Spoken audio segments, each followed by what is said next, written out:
Welcome to idli குண்டான் சமையல். இப்போ பார்த்துக்கிட்டோம்னாக்கா நம்ம வந்து இட்லி குண்டான பிரியாணி செய்ய போகிறோங்க. இட்லி குண்டான பிரியாணி செய்ய போகிறாங்க. இது பேர் என்னன்னு தெரியல போடுறாங்க. அப்புறம் இஞ்சி என்னது வெங்காயம் போட்டு வதக்குறாங்க.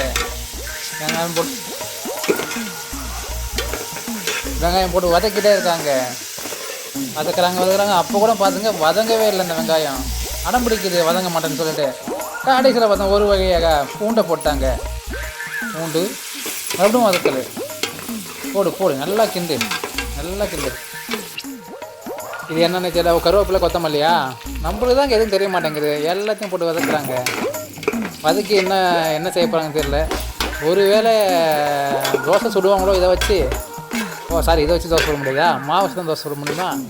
Okay right. என்ன கிண்டிக்கிட்டே இருக்காங்க. எதுவுமே செய்யறாங்க. இது தக்காளியா? போடுங்க எல்லாம் கிண்டுங்க. தக்காளி போட்டு கிண்டிகிட்டு இருக்காங்க. இப்போ பார்த்தீங்கன்னாக்கா சூப்பர்.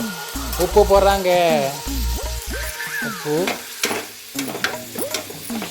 அப்புறம் பேஸ்ட்டு போடுவாங்க போல இருக்குது பல்லு விளக்குறதுக்கு. என்னென்னு தெரியல. ஒன்று அரைச்சி ஊற்றிட்டாங்க. வீடு ரொம்ப லேந்தாக போயிட்டுருங்க. என்னென்ன போடுறாங்க போட்டு கிண்டு பாவா கிண்டிக்கிட்டே இரு.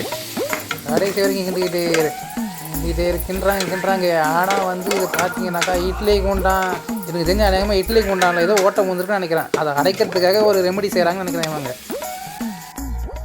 ஐயோ பார்த்தீங்கன்னாக்கா கை கழுவுற தண்ணி செஞ்சுருக்காங்க. எலுமிச்சம்பழம் கொஞ்சம் கண்டிப்பாக அது சூப்பாக தான் இருக்கும்னு நினைக்கிறேன் எனக்கு தெரிஞ்சு. என்னடா சூப்பில் அரிசி போடுறாங்க. வித்தியாசமான சமையல் இருக்குது. சூப்பர் அரிசி போட்டு இதை திறந்து பார்த்தீங்கன்னா என்னது தக்காளி சோறு இல்லை பிரியாணியா இல்லையே. தக்காளி சோறு. தக்காளி சோறு செய்யறதுக்கா எப்படிலாம் பண்ணாங்க.